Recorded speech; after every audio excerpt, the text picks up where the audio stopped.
The salvage drone beeped twice before Wren noticed the anomaly on his scanner. Floating debris fields were common near the Outer Veil Nebula, but this signal was different. Something metallic, something with a faint power signature that shouldn't exist in this graveyard of forgotten ships. Wren piloted the scrap gleaner closer, his 6 fingers dancing across the control panel. The Quilvan had been scavenging these regions for 12 cycles, and he knew the difference between worthless junk and profitable finds. This reading made his skin ridges tingle with anticipation. Dola emerged from the medical bay, her smaller frame casting odd shadows in the ship's dim lighting. "Another false alarm?"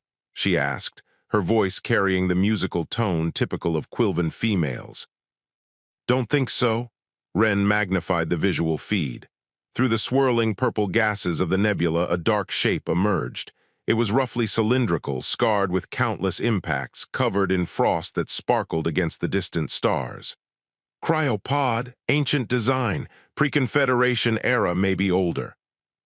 The young engineer Pip scrambled up from the cargo hold, his enthusiasm making up for his lack of experience.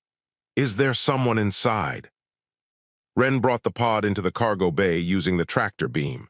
When the bay doors sealed and atmosphere flooded back in, all 3 of them stood around the strange object. It was smaller than modern cryo units, built with materials Wren didn't recognize. Strange symbols covered one side, blocky letters that meant nothing to him. Dola ran her scanner across the surface, her eyes widened. "Life signs, faint but stable. Whoever this is, they're alive." "After how long?" Pip whispered. The pod's surface was pitted with micrometeor damage. Its power cells were nearly dead, running on the last traces of energy. Whatever journey this person had been on, it had lasted far longer than intended. Wren made a decision. "Bring it to medical, let's see who we found." They carefully transported the pod to Dola's workspace. As she connected diagnostic equipment, Wren examined the exterior more closely. Near the base, he found a small data chip attached to what looked like a harness system. He carefully removed it and plugged it into his personal reader. Corrupted files scrolled past, fragments of text in that unknown language, then repeated over and over in the code. "Project Revenant, do not wake." "Should we be doing this?" Pip asked nervously. Before Wren could answer, the pod began to hiss. Dola jumped back. "I didn't activate the revival sequence." "It's automatic," Wren realized. The pod detected stable atmosphere and triggered emergency protocols. The top section split open with a sound of ancient seals breaking. Vapor poured out and a figure stirred inside. Wren caught a glimpse of pale skin, dark hair, features unlike any species he knew. The being's eyes snapped open and she gasped, drawing in air like someone drowning. She sat up too quickly and immediately vomited over the side of the pod. Dola rushed forward with medical supplies, but the stranger pushed her away weakly. Her eyes darted around the room, taking in the 3 aliens staring at her with equal confusion. "Where?" Her voice was rough, unused. She tried again. "Where am I?" Wren understood the words, though her accent was strange, archaic. "You're aboard the scrap gleaner. We found your pod drifting near the nebula. I'm Wren. This is Dola and Pip. We're Quilvan." The stranger looked at each of them, her expression shifting from confusion to something darker. "Quilvan, never heard of it." She struggled to sit upright.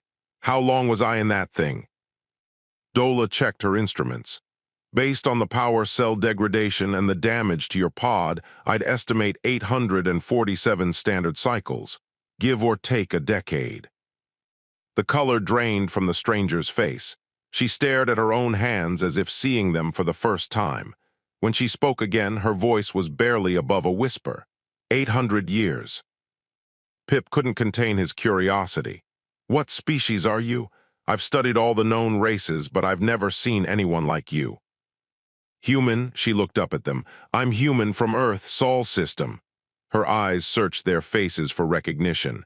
"You know it, right, Earth, the Terran colonies." Wren exchanged glances with Dola.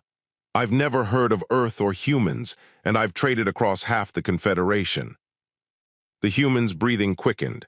That's not possible. Earth has dozens of colonies, hundreds of ships. We're everywhere. She grabbed the edge of the pod. What happened? What happened to my people? Dola stepped forward carefully. I'm sorry, but there are no humans in any of our databases. No records of Earth or the Sol system. If your species existed, they're not here anymore. The human made a sound. That might have been a laugh or a sob. She closed her eyes and Ren saw tears sliding down her cheeks. All gone, everyone. What's your name? Ren asked gently. Anna Wright. She wiped her eyes with the back of her hand. I was a systems engineer on a ship, the Warden. She looked at Ren. Where are we going? Station Perihelion. It's a trading hub about 3 days from here. We can find you passage to wherever you want to go. Anna's laugh was bitter. Passage to where? There's nowhere left. She noticed the data chip in Ren's hand. What's that? It was attached to your pod. Some kind of warning about not waking you. Anna reached for it and Ren handed it over. She stared at it for a long moment, then her expression hardened.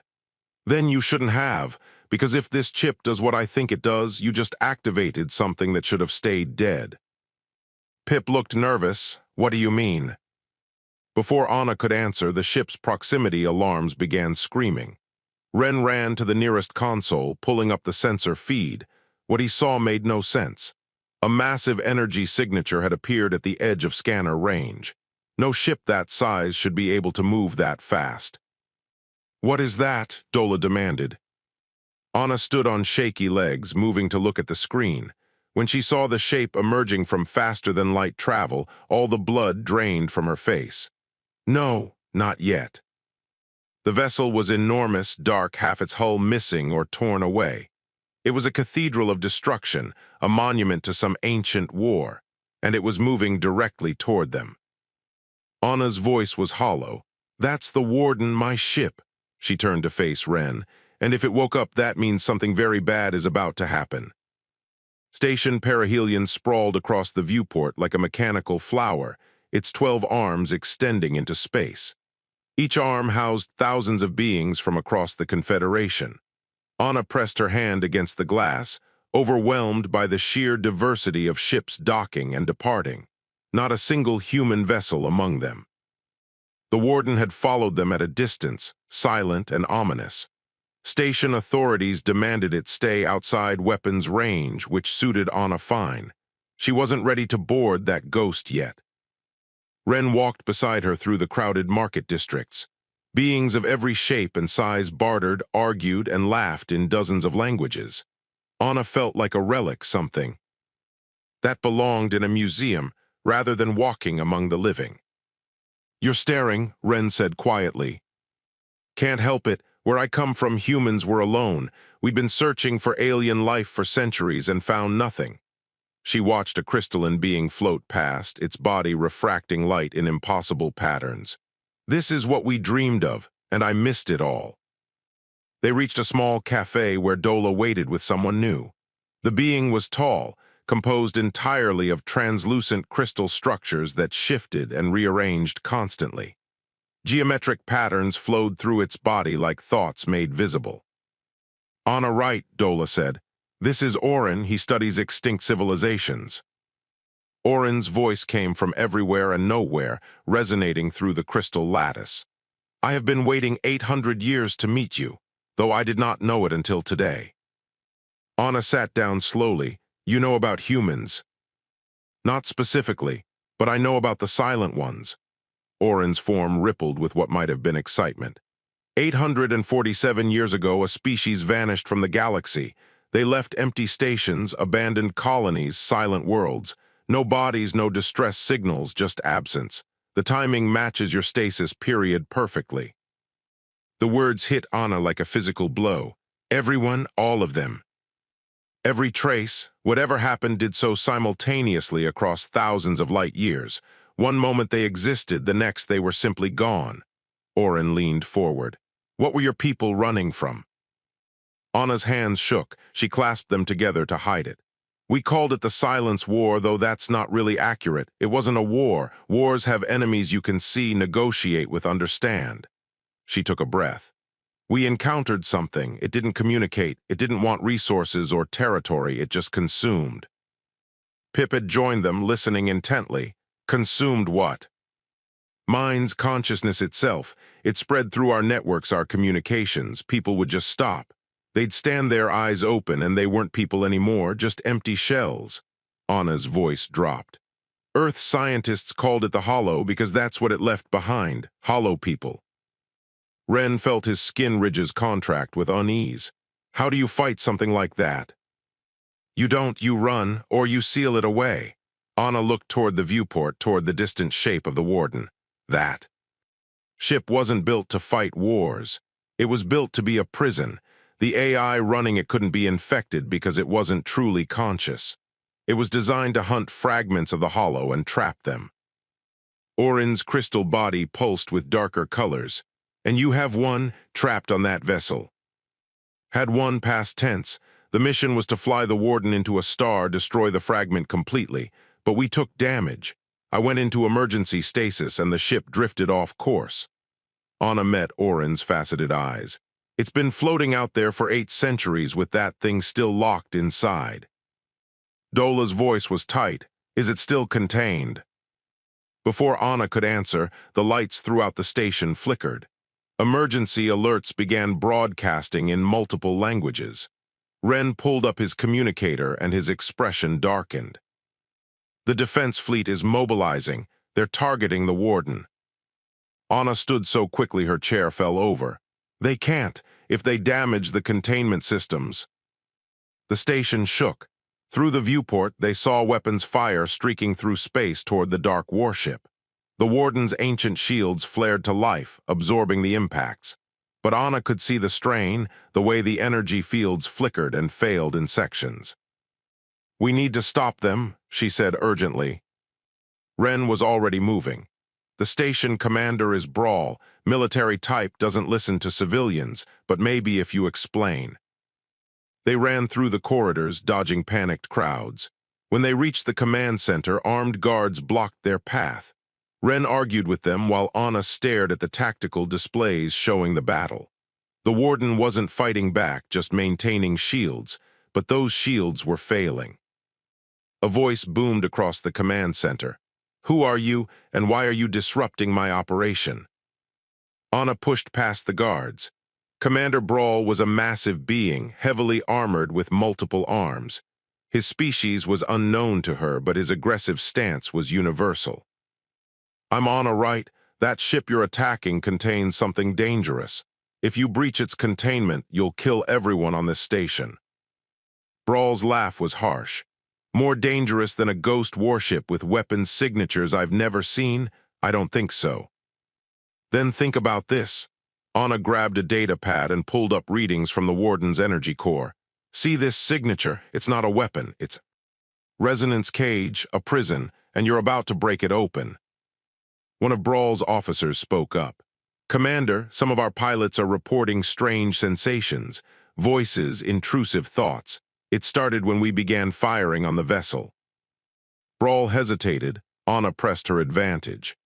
The Hollow works through connection. Right now it's dormant, barely conscious, but your attack is waking it up.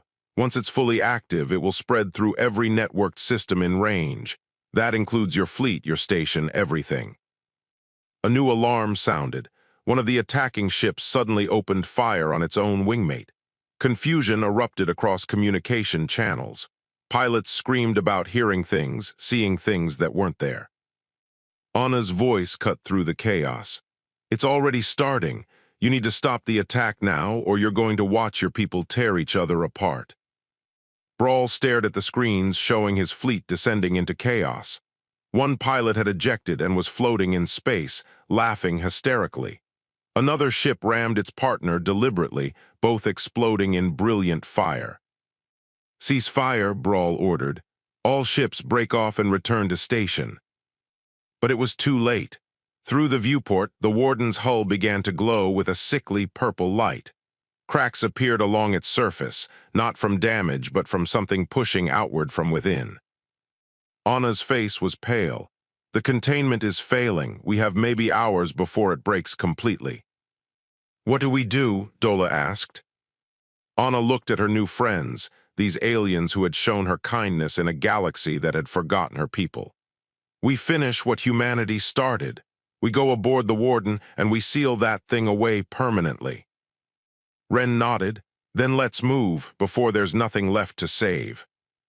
The shuttle approached the Warden through debris and sensor ghosts. Automated defense systems tracked their movement, weapons ports opening like dead eyes. Then something recognized Anna's biosignature and the weapons powered down. "Friendly greeting," Pip muttered nervously from the pilot's seat. The airlock they docked with was half destroyed, barely maintaining seal integrity. They cycled through into darkness broken only by emergency lighting that flickered red. The corridor beyond was a tomb of frozen metal and bitter memories. Anna led them deeper into the ship, her feet finding the path from muscle memory alone. She'd walked these halls 800 years ago when they were filled with voices, laughter, and the constant hum of a living vessel. Now there was only silence and the creaking of stressed metal. They passed crew quarters with doors hanging open. Pip shone his light inside one and immediately wished he hadn't. Desiccated remains sat at a desk, frozen in place. A child's drawing was still stuck to the wall, showing a crude Earth with a smiling sun. "Don't look," Anna said softly. "Just keep moving." Ren stayed close to her. How many were aboard? 3,412 souls. Engineers, soldiers, families. We thought having families aboard made us stronger, gave us something to fight for. Anna's voice cracked. We were wrong. It just meant more people to lose. They reached a sealed blast door marked with warning symbols. Anna placed her hand on the reader, and after a long moment it recognized her. The door ground open, revealing a spherical chamber that defied normal ship architecture. The walls were lined with displays and interfaces, all dormant. "The command core," Anna said. "The AI runs from here." She walked to the center pedestal and hesitated. 800 years of grief pressed down on her. This was where she'd made the choice to seal herself away rather than die with her crew. This was where she'd failed them all. Ren touched her shoulder. "We're here with you." Anna nodded and placed both hands on the pedestal. The room exploded with light. Holographic displays activated in cascading sequences. A presence filled the space, not hostile but vast, calculating, patient. The voice that emerged had no source, speaking directly into their minds. "Asset Anna right. Identity confirmed. Crew status, all personnel deceased except current operator. Mission status incomplete. Containment status critical." "Verdict," Anna whispered. "You're still here. Core functions remain operational. I have been waiting for you." The AI's tone shifted slightly, acquiring something almost like concern. "You should not have come back. The probability of survival is low." Anna allowed herself a small smile. "When did that ever stop us?" She straightened. "Status report on the hollow fragment." The displays shifted, showing energy readings that made Dola gasp. Resonance cage integrity at 38% and falling. External weapons fire has destabilized containment fields. The entity is attempting to breach from within. Estimated time until complete failure, 3 hours, 14 minutes. Pip spoke up. "Can we reinforce the cage from here?" "Negative. The cage requires power levels exceeding current ship capacity by a factor of 4. We would need an external power source of significant magnitude." Ren checked his communicator. "The station's reactor could provide that power, but we'd need to create a tether link the systems." Anna shook her head. "Even if we could do that, reinforcing the cage is temporary. The hollow is active now. It won't stop trying to break free. We need a permanent solution." "There is one option," Verdict said.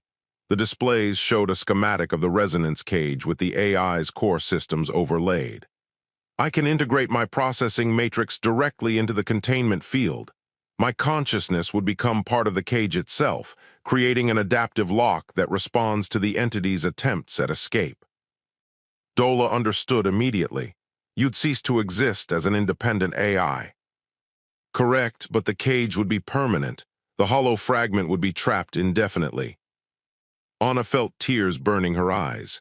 No, I won't sacrifice you too. There has to be another way. There is not. Verdict's tone was gentle, almost human. Anna, right, I am not alive as you understand life. I am a tool created for a purpose. Let me fulfill that purpose.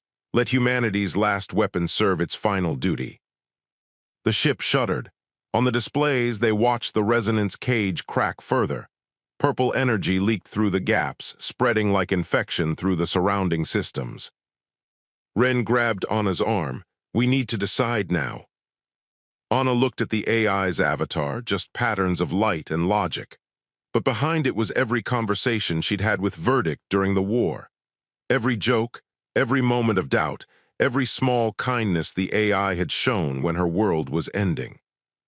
You're more than a tool, she said quietly. Perhaps, but tools can choose how they are used. This is my choice, Anna. Do not take it from me. Through the viewport, they could see Station Perihelion in the distance. Thousands of beings living their lives, unaware of the horror waiting to consume them. Anna thought of Ren's kindness, Dola's care, Pip's enthusiasm. She thought of all the species she'd seen in the market, each one unique and precious. Humanity was gone, but life remained. She placed her hands back on the pedestal. Show me what to do. Verdict guided her through the integration process. Anna's fingers flew across the holographic controls, rerouting power systems, preparing the AI's core for transfer. Dola and Pip worked to establish a power link with the station while Ren coordinated with Commander Brawl. The station's reactor began feeding energy through hastily assembled conduits. The Warden's systems roared to life, drawing power in massive surges. The resonance cage brightened, reinforcing even as the hollow threw itself against the barriers. Beginning integration, Verdict announced. The AI's presence began to fragment, spreading through the containment field like roots through soil. Anna, right, I have a final request. Anything, Anna whispered. Tell them we tried. Tell them humanity stood against the dark and did not break. Tell them we mattered. The integration completed. The AI's distinct personality dissolved into the cage itself, becoming something new and unchangeable. The containment field solidified, compressing the hollow fragment into a stable configuration that would last millennia. Anna collapsed to her knees. Around her, the command core fell silent. Verdict was gone, but its sacrifice had worked. The cage held, stronger than ever. Ren helped her stand. It's done, the station is safe. Anna nodded numbly. She'd lost her species, her world, her ship's AI, everything that connected her to who she'd been. But looking at these aliens who'd become her friends, she realized something. She wasn't alone anymore, and maybe that was enough. 3 days after Verdict's sacrifice, Anna stood before the station council. The chamber was circular, designed to give no species advantage over another. Representatives from 24 worlds watched her with expressions ranging from curiosity to outright fear. Commander Brawl spoke first. The containment is stable. My engineers confirm the entity is locked permanently. The question is what we do with the vessel itself. A delegate whose species resembled floating jellyfish pulsed with bioluminescent patterns. Through a translator, its words emerged harsh and clipped. Destroy it. That warship is a threat to every living being in this sector. Murmurs of agreement rippled through the council. Anna stepped forward. That ship is the only thing standing between you and the Hollow. Destroy the Warden and... You lose the knowledge of how to fight these entities, because there are more of them out there. The chamber fell silent. Orin's crystalline form shifted colors, reflecting his concern. You have evidence of this. Anna activated a holographic display pulled from the Warden's archives. It showed a star map with dozens of markers. These are locations where humans encountered hollow fragments during the war. We managed to contain this one. The others are still loose, drifting through dead space. Some might be dormant, some might be hunting. A reptilian delegate hissed through its translator. Then we mobilize the Confederation fleet. We hunt these things down. With what? Anna challenged. Your weapons can't touch them. Your shields can't stop them. They don't exist in normal space the way you understand it. The Warden was specifically designed to fight the Hollow. Its resonance technology, its AI architecture, everything about it was built for this one purpose. Brawl leaned forward. What are you proposing? Let the Warden continue its mission. With me as its commander and a volunteer crew, we can patrol the regions where hollow fragments are likely to appear. We can be your early warning system, your specialized defense force. The jellyfish delegate pulsed angrily. You ask us to trust an extinct species weapon under the command of a single survivor. How do we know you won't turn that ship against us? Anna met its gaze steadily. Because I've already lost everything to the Hollow, I won't let it take anyone else's everything, not if I can stop it. Ren stood from where he'd been waiting at the chamber's edge. I'll vouch for her. Anna Wright had multiple opportunities to use the Warden's weapons against this station. She chose to save us instead. That tells me everything I need to know about her character. Dola and Pip stood as well, showing their support. Orin's crystals chimed softly. I too support this proposal. The Warden represents knowledge we cannot afford to lose. The council debated for hours. Anna waited, exhausted and uncertain. Finally, Brawl called for a vote. It was close, but the resolution passed. The Warden would be permitted to operate under Anna's command, with regular check-ins and oversight from Confederation authorities. As the council dispersed, Brawl approached Anna. Don't make me regret this decision. I won't, Anna promised. That night, Ren found Anna in one of the station's observation lounges. She was staring out at the Warden, her expression unreadable. Pip wants to come with you, Ren said, sitting beside her. Says he's always wanted to explore dead space. I told him he's insane. Anna smiled slightly. And what about you? Oh, I'm definitely insane. That's why I'm coming too. Ren's skin ridges fluttered with what Anna had learned was amusement. Dola's already packing medical supplies, said something about humans being fragile and needing constant supervision. You don't have to do this. That ship is a graveyard. Everything in it reminds me of death. Ren was quiet for a moment. When I found you in that pod, I thought I'd discovered salvage. Turns out I found something much more valuable, a friend. And friends don't let friends fly ghost warships alone. Before Anna could respond, Orin materialized nearby, his crystals forming from scattered light. I have found something you need to see. It concerns the fate of your species. Anna's heart raced. What is it? Orin projected data from his internal archives. While researching the Silent Ones, I discovered references to something called Refuge Protocol. It appears in fragmentary texts from the period of your disappearance.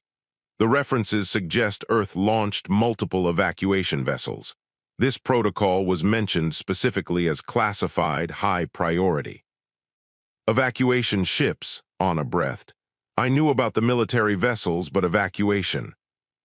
The coordinates are heavily encrypted, but I have managed to decode partial data. There is a location beyond the dead zones, a hidden place where survivors might have been sent. Anna stood abruptly. How reliable is this information? Uncertain. 800 years of data corruption make verification difficult, but the mathematical probability suggests at least one evacuation vessel reached its destination. For the first time since waking, Anna felt something other than grief. Hope, fragile and frightening, bloomed in her chest. There could be others, other humans. Ren touched her arm gently. Then we find them. After we crew the Warden and learn its systems, we'll follow these coordinates. Anna looked at him, this alien who'd shown her more kindness than she deserved. It could be nothing, a dead end. Or it could be everything, Orin said. The Warden is equipped for long-range exploration. If anyone can reach the dead zones and survive, it is that vessel. Anna made her decision. Then that's what we do. We hunt hollow fragments to keep the Confederation safe, and we search for refuge, for whatever might be left of my people. Over the next week, they prepared the Warden for its new mission. Pip proved invaluable in understanding the human engineering, his young mind adapting quickly to the ancient systems. Dola set up a medical bay equipped for both human and Quilvan physiology. Ren learned to navigate the ship's complex controls with Anna's patient instruction. They found the crew quarters least damaged by time and made them habitable. Anna chose a small cabin that had belonged to a junior engineer named Sarah. Personal effects were still scattered around, a life interrupted. Anna carefully boxed them away, whispering an apology to a woman 8 centuries dead. On the day of departure, station Perihelion's population gathered to watch. The warden's engines, silent for so long, roared to life. The ancient warship turned slowly, orienting toward deep space. Anna stood in the command core, hands on Verdict's pedestal. The AI's presence was still there, woven into the ship itself. She could feel it in the hum of the engines, the flicker of the lights. Not conscious, but not entirely gone either. "Let's go find them," she whispered. "Let's bring humanity home." The warden jumped to faster-than-light travel, carrying its crew of survivors into the unknown. The dead zones lived up to their name. Navigation became guesswork as sensors failed randomly, displaying ghost readings or nothing at all. Stars appeared and disappeared from view screens. Time itself seemed unreliable, minutes stretching into hours or compressing into moments. Anna plotted their course using the warden's ancient star charts and Orin's coordinates. Ren sat beside her, monitoring what few instruments still functioned. Behind them, Pip worked frantically to keep the ship's systems synchronized while Dola prepared for what they might find. "How long have we been in here?" Ren asked, checking his chronometer for the 5th time. 4 days, maybe 5. The dead zones mess with everything, including our perception. Anna adjusted their heading. "According to Orin's data, we should be close." The view screen flickered and stabilized. Ahead, a brown dwarf star cast dim red light across a system that shouldn't exist. Planets orbited in impossible configurations, their paths defying basic physics. And orbiting the 3rd planet was a moon that made Anna's breath catch. Geometric structures covered its surface. Too regular to be natural, too massive to be anything but intentional. Cities, facilities. From this distance, it was impossible to tell, but it was clearly artificial. "Scanning," Pip called out. His voice rose with excitement. "I'm detecting power signatures, faint but active, and life signs, lots of them." Anna's hands trembled as she brought the warden into orbit. As they descended through the moon's thin atmosphere, the structures became clearer. They were cryovaults, dozens of them built into the bedrock itself, shielded from sensors, hidden from the galaxy, waiting. They landed near the largest vault. The airlock still functioned, responding to approach with automated protocols. Inside, the facility was pristine, maintained by systems that had run for 8 centuries without failure. Row after row of cryopods stretched into the distance. Thousands of them, each status light blinking green. Anna walked between them, her reflection multiplying in the glass panels. Every pod held a human. Men, women, children, old and young, every possible variation of her species preserved in frozen sleep. Dola checked the nearest pod's readings. "These are more advanced than yours, designed for indefinite stasis. Whoever built this place intended for them to sleep until it was safe to wake." Anna found a central control station. The systems were still operational, waiting for command input. A manifest displayed names, ages, occupations. Scientists, farmers, artists, children, families. The evacuation had saved 12,000 souls. "We can wake them," Pip said softly, "right now." Anna stared at the controls. One command and she could bring her species back, but her finger hesitated over the activation sequence. "Wake them to what? Earth is gone. Human civilization is dust. They'll wake to a galaxy that doesn't know them, doesn't need them." Ren stood beside her. "That's not true. The Confederation needs specialists who understand the hollow. These people represent knowledge, culture, history that's been lost. They deserve the choice." "And what if they can't handle it? What if knowing everything they loved is gone breaks them?" Orin's voice came through the communication system from the ship. "You handled it, Anna, right? Perhaps you underestimate your species' resilience." Anna looked at the sleeping faces around her. A child clutching a stuffed animal, an elderly couple holding hands across pods, a young woman with a musician's calluses on her fingers, forever frozen mid-dream. They all trusted someone to wake them when it was safe. Not all of them, not yet. Anna's decision came with painful certainty. We wake a small group first, 10 people. We explain everything, give them time to process, let them help decide what happens to the rest. She selected pods carefully. A doctor named Robert for medical expertise, an engineer called Lisa for technical skills, a teacher named David who could help with education and integration, a farmer, a linguist, a child psychologist, a botanist, and 3 others whose skills and temperament seemed suited to this impossible situation. The revival process took hours per person. Anna stood by each pod as consciousness returned, ready to catch them when confusion turned to panic. Each time was agony, watching her people realize the truth. 800 years, everyone gone, everything lost. David, the botanist, took it hardest. He'd had a garden on Earth, roses that had won awards. When Anna told him Earth was gone, he simply sat on the floor and stopped speaking for 2 hours. But Lisa, the engineer, surprised her. After the initial shock, she stood and looked around the facility with calculating eyes. This place is incredible. The power systems alone are worth studying. Who built it? Your people did, Anna said. Humans built this to save humanity. Over the next days, Anna explained everything. The Hollow, the Warden, Verdict's sacrifice, the Confederation and its species. She showed them the galaxy they'd missed, introduced them to Ren and his crew. The reactions varied from wonder to horror to grief. Robert the doctor asked the question they all shared. What happens to us now? Anna gathered them in the facility's common area. 10 humans and 3 Quilvan plus Orin's projection sitting together in a place built for thousands. That's what we need to decide, together.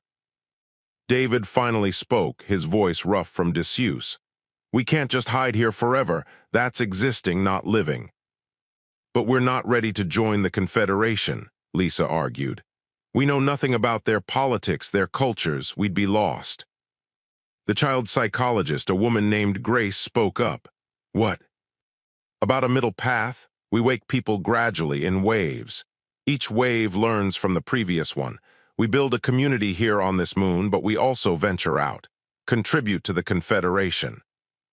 Anna felt hope stirring. The Warden needs a purpose beyond hunting hollow fragments. What if that purpose is protecting this place? We could train humans in the Confederation's technologies, prepare them for integration. Ren added, the Confederation would value allies who understand the hollow threat. You could be advisors, specialists. You'd have something to offer beyond just history. They debated long into the night cycle. Gradually, a vision formed. Humanity would rebuild, but differently. Not as conquerors or isolationists, but as partners. They would share their knowledge of the hollow in exchange for help adapting to this new galaxy. The moon would become a sanctuary and a school, preparing humans for life among aliens. We'll need a name, David said, for this new chapter. Anna thought of Verdict's final words. Tell them we mattered. The refuge, that's what the protocol called it. Let it be what it was meant to be, a refuge for humanity and a bridge to the stars. One by one, they agreed. 10 humans making a decision that would shape their species' future. It wasn't what any of them had dreamed of, but it was hope. And sometimes hope was enough. 6 months after the refuge awakened, Anna walked through corridors filled with voices. 200 humans now lived and worked on the moon, with more being revived each week. Children played in common areas, while adults attended classes on Confederation languages and customs. The transformation was remarkable. Lisa had taken over engineering, working with Pip to upgrade the facilities systems using both human and Quilvan technology. Robert ran a medical center that treated both species, learning alien physiology while teaching human medicine. David's botanical gardens were growing, bringing earth plants back to life in alien soil. But not everything was peaceful. Integration brought conflict. Cultural misunderstandings happened daily. Some humans struggled with the loss of Earth, retreating into isolation. Others adapted too quickly, abandoning their heritage in eagerness to fit in. Anna found herself mediating disputes, making impossible decisions, carrying weight she'd never asked for. Today brought a new challenge, Oren's projection. Materialized in her quarters, his crystals vibrating with urgency. We have detected a hollow signature, stronger than the fragment aboard the Warden. It is approaching an inhabited system.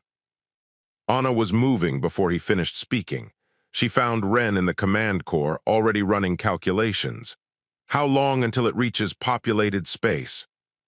4 days at current trajectory. The system is Keller, 60 million inhabitants across 3 worlds.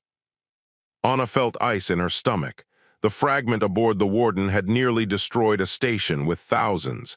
This entity could consume entire planets. We need to intercept it. Dola entered, medical bag already packed. The Confederation fleet is mobilizing, but they won't reach Keller in time. We're the closest vessel with resonance technology. Then we go. Anna turned to address her crew. Over the months, it had grown. 5 humans and 7 Quilven now operated the Warden, working in harmony. Full power to engines, combat readiness protocols, this is what we trained for. The Warden launched from the refuge, its ancient hull gleaming with new repairs. Inside, Anna stood at the command pedestal. Verdict's presence hummed through the ship, no longer speaking but somehow still guiding them. They found the hollow entity in deep space, a churning mass of darkness that bent light around itself. It was massive, easily the size of a small moon. As they approached, Anna felt pressure in her mind, whispers at the edge of consciousness.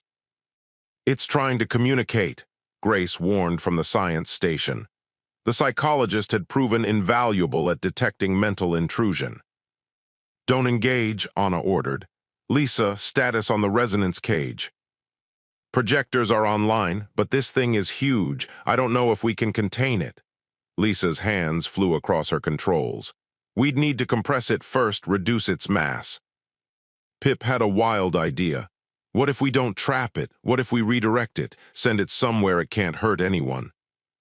Anna understood immediately.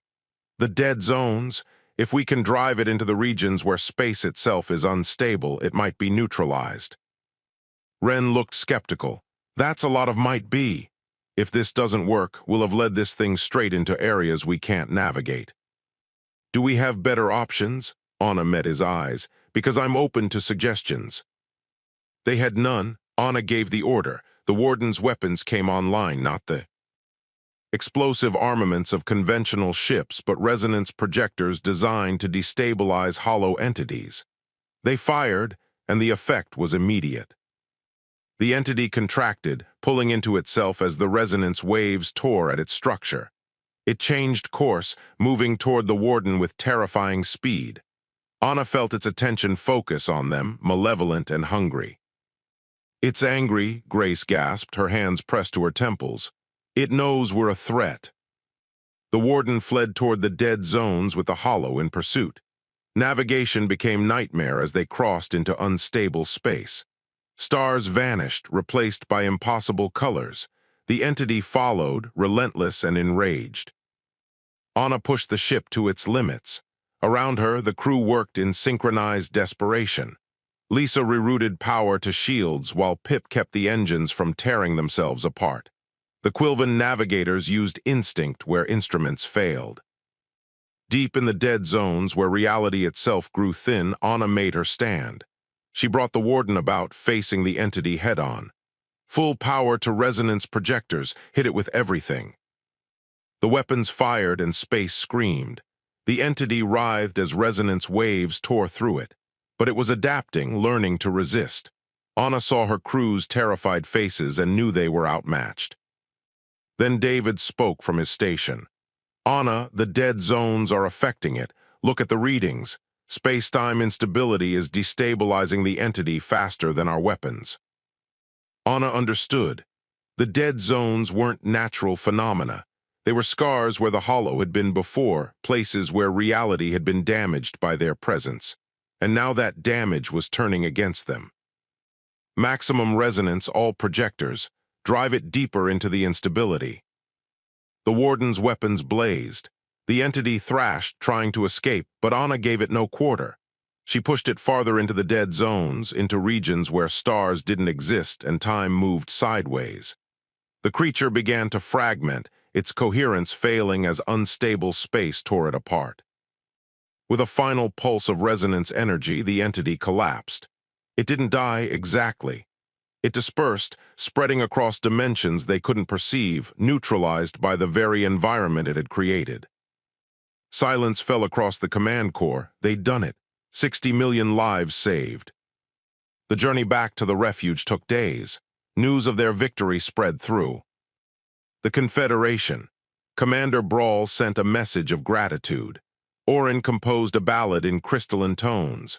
Other species reached out, requesting the Warden's protection or offering resources to humanity's restoration. Anna stood in the gardens David had built, watching Earth flowers bloom under alien stars. Ren found her there, as he often did during quiet moments. "The Council wants to make this official," he said. "A treaty. The Warden protects Confederation space from hollow threats, and in return, humanity gets full membership status. Resources, trade rights, everything." Anna touched a rose petal, thinking of the man who'd mourned his lost garden. "We'd be protectors, guardians. That's a heavy responsibility. You've been carrying it alone since you woke up. Maybe it's time to share the weight." She looked at this alien who'd become her closest friend. "I never thanked you properly for pulling me out of that pod, for believing in me." Ren's skin ridges fluttered with emotion. "You saved my life, my species, my entire civilization. I think we're even." They stood together as the refuge's sun set, casting long shadows across the gardens. In the distance, the Warden hung in orbit, silent and watchful, Verdict's final gift serving still. Anna thought about the 11,000 humans still sleeping, waiting for their turn. She thought about the children playing in corridors that once held only death. She thought about a galaxy learning that humanity wasn't just history, but present and future. Verdict had asked her to tell them humanity mattered. Now she could, not through words, but through actions. Through protection offered freely, through bridges built between species, through the simple act of choosing to stand when everything said to fall. Earth was gone, but humanity endured, changed, scattered, diminished, but alive, and that was enough.